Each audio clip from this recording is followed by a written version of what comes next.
And my job is quite simple. All I have to do is to walk you through the process of applying to grad school.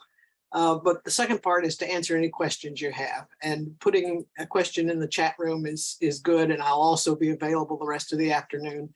You can also see my email on the title slide here, and I'm happy to answer specific questions by email. So whatever works for you, we'll try to get your questions answered. For the presentation, I've organized the material so that we're first going to look at fundamental strategies. Then we're going to look at the overall process of application and finish by thinking about how to get good letters of recommendation that'll help you get into a strong program. Dr. Hardy will follow with much more detail. This is going to be more of a structural presentation to give you the overview. And let's start. All right, now it doesn't want to change slides for me. There. Okay, let's start by looking at the difference between graduate programs and undergraduate programs. For undergraduate programs, typically admission is based very heavily on grades and sometimes test scores. It's course-driven. The criteria for a success in a undergraduate program is typically, do you succeed in your classes? Do you have passing grades? And do you graduate, especially within 4 years? So it's a very much more cut and dried process for undergraduate admission. For graduate programs, the criteria are broader. They include things in addition to your grades, in addition to what's on your transcript. Research or practice experience counts for a good deal because graduate programs tend to be driven by research or practice in a profession. So the criterion for success in a graduate program is demonstration of an acquired skill or an expertise. The reason I talk about this is to help you understand some of the comments you might get or might see as you look at graduate programs and look at admission criteria. For example, it's pretty common to see a statement like this. Students admitted to last year's class had a grade point average of 3.7 and GRE scores in the top range. Well, that's information that might be helpful, but it does not say that if you have those that same grade point average and those same scores, that you will be admitted. That's not what the statement is saying. Remember that for a graduate program, typically many more students who are qualified academically apply to a program than the program can afford to admit. So the scores, if you're meeting the criteria that last year's class had, that might be enough to get you in the pool to be considered, but it doesn't necessarily guarantee you admission into the program. And I'd like to emphasize the point that graduate and undergraduate programs differ in the fact that the research programs are so much more research-based and practice-driven. Graduate programs are designed to teach you how to conduct high-quality research or to conduct high-level practice in a given field. And so your success will not be measured by how well you do in particular courses. Most graduate programs assume you will make a B or better in graduate courses. Your success is going to be measured on how well you master the field. So that means you're going to have to demonstrate your acquired skill and expertise. That might take the form of a research project, an oral examination. It might be a creative project. It might be a publishable manuscript. There are all kinds of ways to demonstrate this. That differs from the undergraduate programs where the criterion for success is usually completing required coursework. Although for some really good undergraduate programs like the ones at IUPUI, there is a capstone that has research involved in that as well.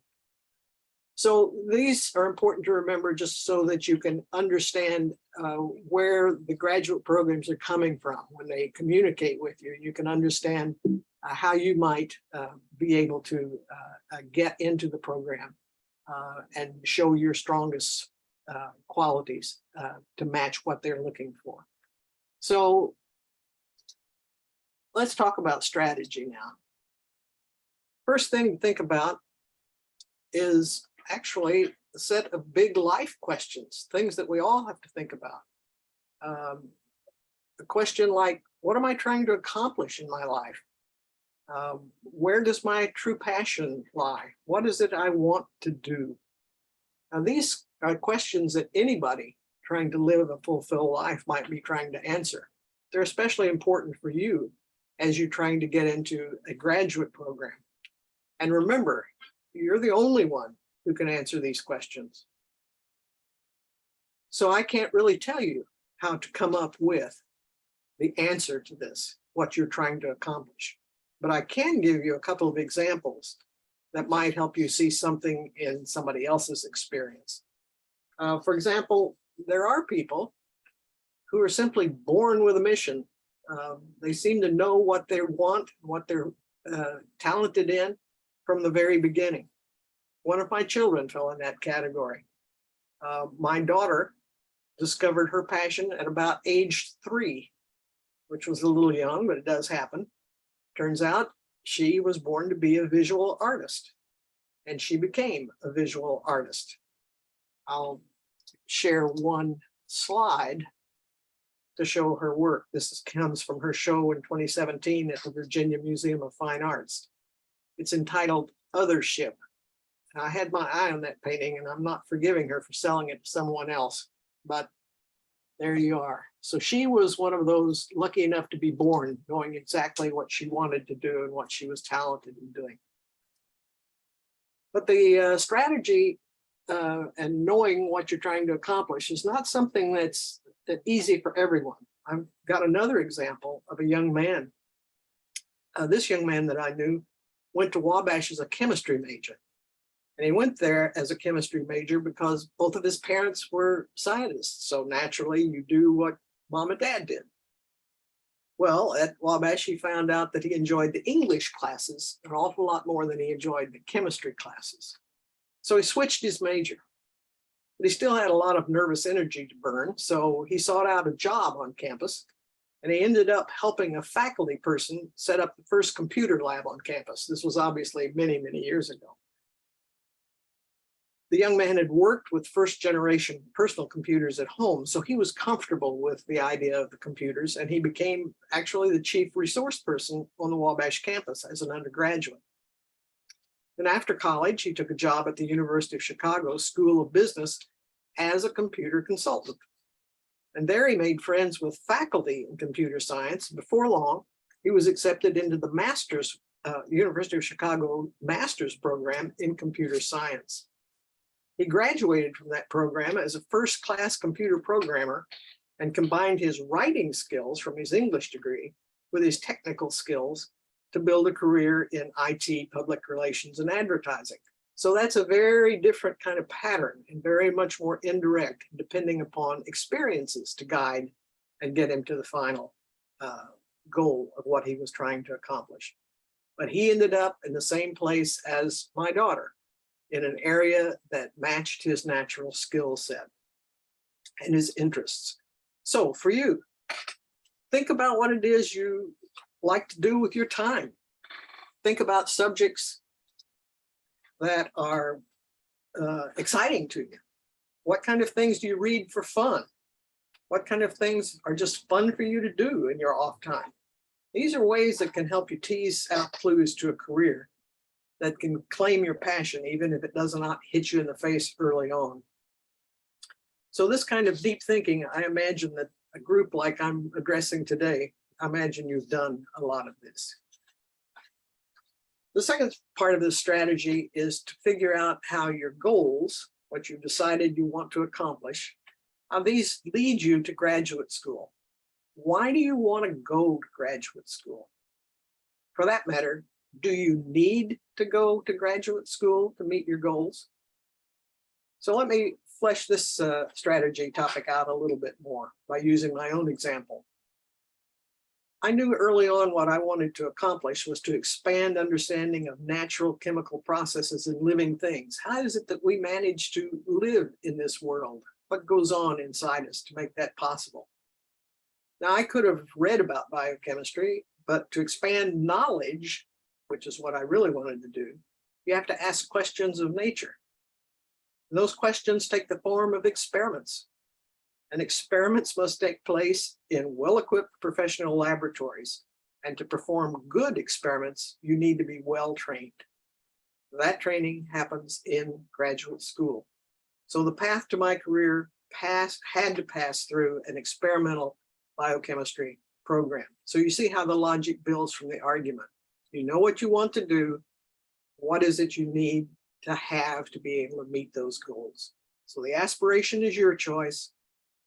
And then you have to build that logical link between your aspiration and the specific program to which you're applying. And that link is what the reviewers of graduate applications are looking for. For instance, if your interest is organizational psychology, have you applied to a program with research strength in that area of psychology? Must link it to the specific program. And remember that students with excellent academic credentials will likely not be admitted to a program if the faculty reviewers of the applications feel that the program does not have research strength in the area most suited to that student. So this is the overall strategy. Now let's talk about process. The first step is to preview applications, and primarily from programs that you might be interested in. And I'm sure many of you, maybe most of you, have already done this. There are a lot of reasons to do the preview, but one of the most important is that you'll see any requirements for an applicant for a particular program. For example, many programs, maybe most programs, will require a GPA or higher of 3.0 in your undergraduate degree. Some programs may require 1 or 2 years of very specific experience. Some programs have restrictions as to the type of undergraduate degree they require. So this preview is really to help you find any reason that you might not qualify for a particular program. There's no sense wasting time and money if you have not met the prerequisites of that particular program. The next thing to do is to confirm deadlines, and that's plural. Some programs ask for a letter of intent that comes in earlier than the application itself. So you need to check to see if there are multiple deadlines embedded in the application process. Remember that many strong programs have final application deadlines in early December for admission the following fall, and some are earlier than that. If you've missed the deadline for a program, which sometimes happens, and you can't live without that program, then think about Plan B, which is to get into a situation that will strengthen your application in a year's time. Now, once you've decided on what programs you should apply to, and you've located the instructions for each application, then follow those instructions. Following instructions sounds so simple, and it's like such a small thing, but it's not really. If you think about it, a program receiving applications will see dozens of applications coming in each season, and they'll have a specific back office protocol. If you've not followed the instructions exactly, your application could get stuck in the back office while others go through to the faculty for review. And sometimes that means you'll be less likely to be considered for support. So it's very important to get your application in the hands of the reviewers as quickly as you can, and following the instructions helps that happen. And notice I've been talking in plural forms, programs. It's a smart strategy to apply to several programs. You want to go to 1 or 2 that are aspirational, 1 or 2 that are right at the level you think is right for you, and 1 or 2 that might be fail-safes. Now, don't think I'm saying you should apply to weak programs just to be sure you're going to get admitted. No, I'm talking about the kind of program that might be experiencing an expansion, new faculty being brought in, Frequently, the graduate student pool has to increase to accommodate those new faculty, and that can be a very good place to have a high probability for acceptance. So, what you're going to choose are programs that you think have a good link to your goals as you express them. So now we're going to talk about components of the application. And this can vary a bit unless you're applying to a program like a medical school where there's a national single application. But all the applications to graduate programs have some features in common. So we can talk about those and how to address those. Well, first of all, there's simply demographic data. Everybody asks for that. Everybody also will ask for your transcript, your academic record. So if you don't know how to get a copy of your transcript and get it sent someplace, now's the time to start investigating that, not at the last minute. You also need to check and see exactly how the programs you're applying to want to receive the transcript. Many programs at the graduate level are very interested in how much experience you have in the field you would be entering. For instance, if you were applying to medical school, have you volunteered in clinics or shadowed a clinician? If you're going into a research-based field, do you have a direct research experience that's related? Graduate programs know from experience that this type of real-life experience is linked to the greater likelihood of success in graduate school. Not everyone is cut out to be in the laboratory. Not everyone naturally fits the research mindset. So if you've already shown that you know what it's about and you like it and are good at it, that helps. Some of the applications have specific places where you can put this information, but others will depend upon you to find a place to put it. For example, you might place information about experience in your personal statement. You might also use one or more of your letters of recommendation to highlight your experience. However you decide to do it, you need to plan how to communicate your experience within the constraints of each particular application and be sure to make it clear.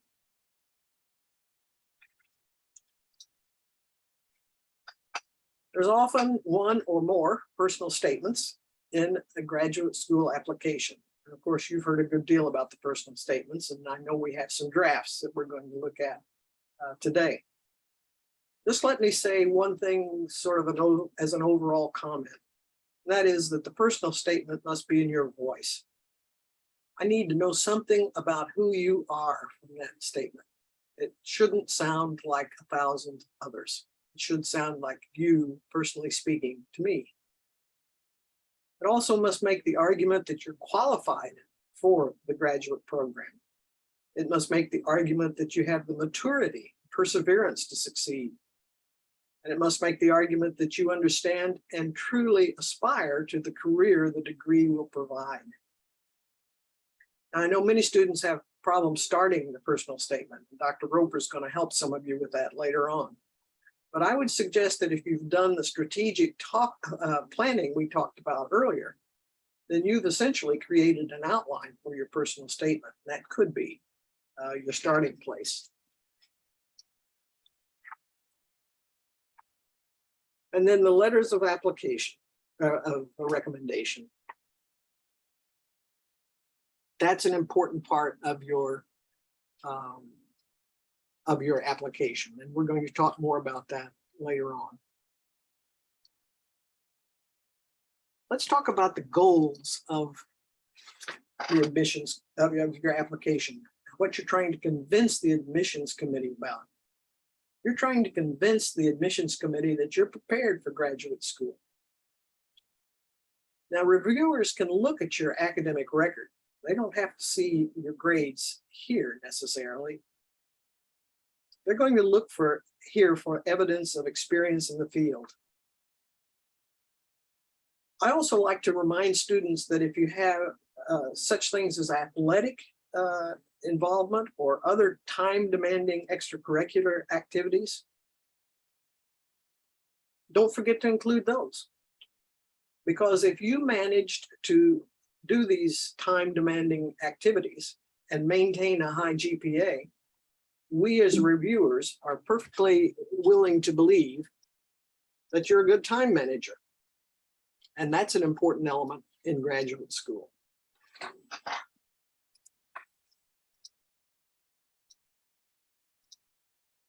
The second thing that people are looking for in these applications are that you're a good fit for their program.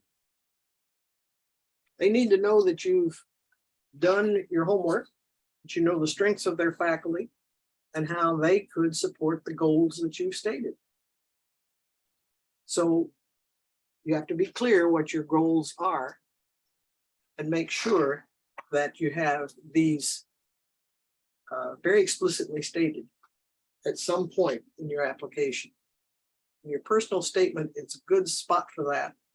And remember that your letters of recommendation taken collectively should support each of your arguments. And they can be a very powerful place for arguing that you're prepared experientially as well as academically. And again, I can't say it often enough.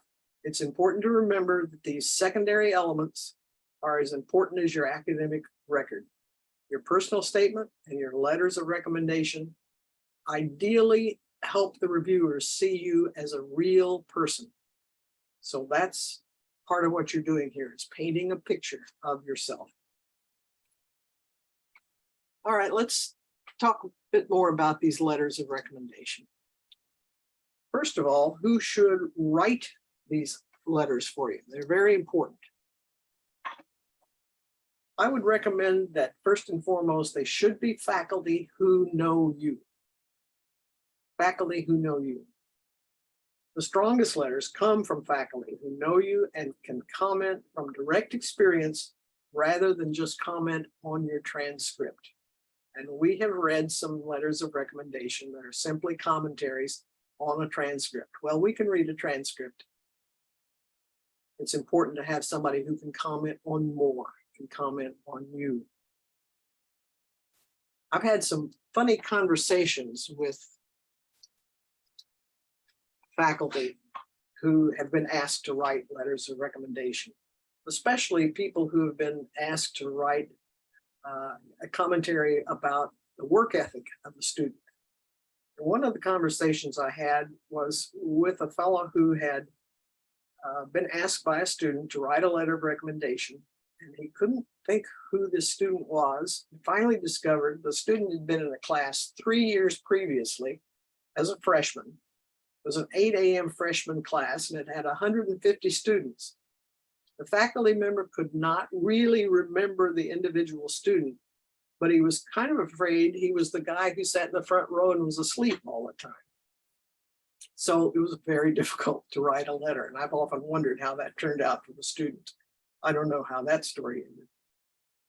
It's a much better strategy to seek out a faculty person from a recent upper division class that you've had conversation with and that who know you, and know something about your work ethic. For example, did you have a big project or an assignment that led you to speak with a faculty member? Do you have a faculty member you like to argue with?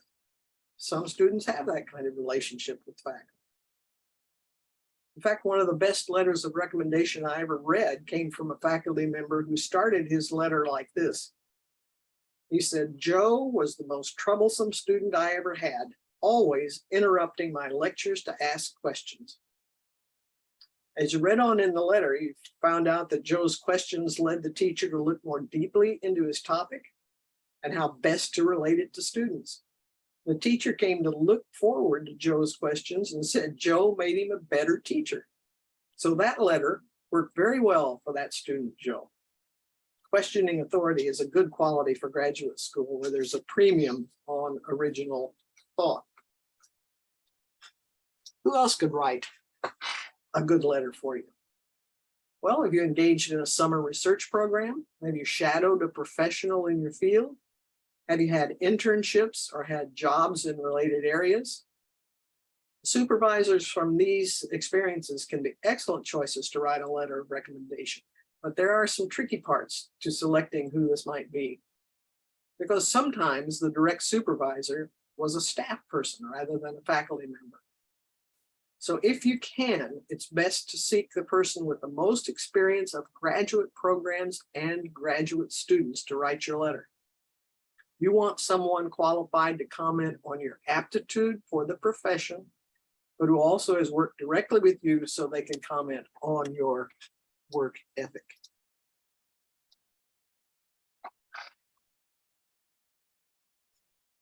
Well, I've spent all my career at Indiana University. But in my many years in graduate school administration, I also spoke with professionals around the country about these same topics.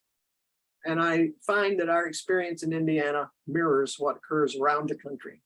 So if you Google letters of recommendation for graduate school, you'll find many sites where you can get a national perspective. And I've shared one from the University of California, Berkeley here. And it summarizes what we've been talking about. Graduate schools are primarily interested in recommendations that come from professors who know the applicant and his or her academic work. The more the recommendation reflects real knowledge of the applicant and his or her performance, the more useful the letter is to the graduate school admissions committees and thus to the applicant. So what is it that's in a good letter? And again, there's a national consensus that we can tap into. Reviewers around the country agree that they want to see some statement of intellectual characteristics. And that refers to very much more than GPA. It includes creativity and original thinking. And this makes us pause and think, have I as a student given my letter writer enough of an opportunity to assess these qualities of creativity and original thinking? If not, you might want to think about ways to communicate that. Knowledge of the field involves more than your grade in the class. It refers to what you have demonstrated that you both understand and know how to use. The ability to communicate. I've had many students in especially the sciences say to me, I don't have to write. I don't have to be able to give speeches. Well, that's not true. Communication skills are key for graduate school and for successful careers, even for a scientist or engineer. Scientists and engineers have to be powerful writers in order to earn grant funding and publish creative work. So the ability to communicate should be included in that letter, how someone sees your abilities. Industry and self-discipline. This involves such things as completing tasks on time, but it also includes evidence that you went the extra mile because you were interested in the topic, not just because it was assigned. And again, have you given your letter writer enough evidence to be able to comment on this? And finally, people talk about something called personal effectiveness. Personal effectiveness relates to leadership, and it can often be assessed from your performance in group projects. So potential for graduate study is composed of many elements, but this personal effectiveness in all of these fields really comes down to evaluating potential for graduate study. And for letter writers, most often the way they communicate this is to say, the student for whom I'm writing this letter has characteristics in common with successful graduate students I have known. So this ability to compare the applicant to existing successful graduate students is another reason that it's good to find a writer that has experience in graduate education. We can talk about this. So how do you get these good letters? Well, the first thing is to approach the person early. Give them plenty of lead time before the deadline. And don't be shy about this. This is part of faculty work. And most of us are very proud when a student is approaching graduate education. sign of success. Tell the person that you're asking the type of program you're applying to, mention the deadline right up front, and ask, can you write me a good letter of recommendation? Good letter. By mentioning the deadline up front, you've given the writer a chance to say that the timing won't work, and you're saved from worrying that the person will drop the ball. You also at this stage want to weed out someone who might not remember you well enough to write a good letter. If you sense any hesitancy or reluctance, you shouldn't be afraid to just thank them for their time and move on. You don't want to have a lukewarm letter of recommendation. So once you've got them lined up, what are you going to do to assist them in creating a strong letter? Well, I really strongly recommend giving each writer a current one-page bio so they can give concrete and accurate information in their letter. And if you have any documentation relating to the 6 elements of a good letter, be sure to include that. And up front and center in the bio, you should also clearly identify the program and the degree you're seeking. There are some kisses of death, and one of them is to have an application that says you are applying to a PhD program in biology, but your letter writer says what a wonderful physician you might be. There's got to be a clean connection, and by clearly identifying what program in the materials you give the writer, things go better. Consider sharing your personal statement. There are many items you could give to your letter writer, but think about your personal statement. That might be a good way to help them put things together and write a strong letter for you. And as I'm talking about making sure that your letters are going clearly identified for the program you're applying to, remember this, you're asking these same people to write multiple letters. I suggest that you give them a different package for each program you're applying to. And make sure the program is clearly identified on the front page of each of the packets as you give it to them. It's not an extra burden that's very heavy to write multiple letters, but you do want to be able to manage them so that you're getting the right programs mentioned.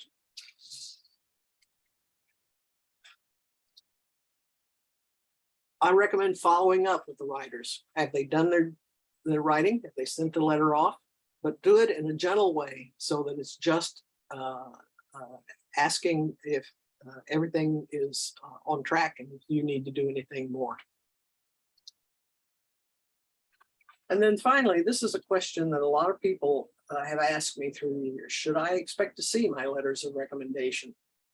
Most of the applications that are out there will give you a chance to waive looking at your letters of recommendation. And most students think that's when things look strongest. And I won't argue with that. But if I write a letter for a student, I expect to share that letter with them. So in my personal experience, I would share the letter with the student and sit down and have a conversation about it. But that being said, there are many of my colleagues that feel strongly that a letter of recommendation can't be perfectly candid if they're shared with students. So this practice is very individual, and you should investigate this with the individuals. There's plenty of information online about how to apply to grad school and advice about it. I'll give this as a recommendation, but there are many others. So I would advise you to take an opportunity to look at some of these sites. You may get something, a bit of information that fits very well with your mindset and how this might work for you. So I think this is the end of things. And I'll turn this back over to Jennifer. Well, thank you, Dr. Queener. We do have a question in the chat. I'm not sure if Dr. Hardy or Dr. Roper answered. Oh, it looks like Dr. Roper just did. Somebody asked about when we're applying to over 5 programs, how do we go about asking a recommender to be ready to submit over 5 letters? Dr. Roper said for submitting to multiple programs, I think you should be upfront in telling how many places you will apply. Some applications will only submit one general letter for these programs. Others may be more specific to a program and would need a little personalization. Anything to add on that, Dr. Queener? I would agree. And I think for most situations, people are more or less expecting to write multiple letters. And many times it won't need a lot of extra work.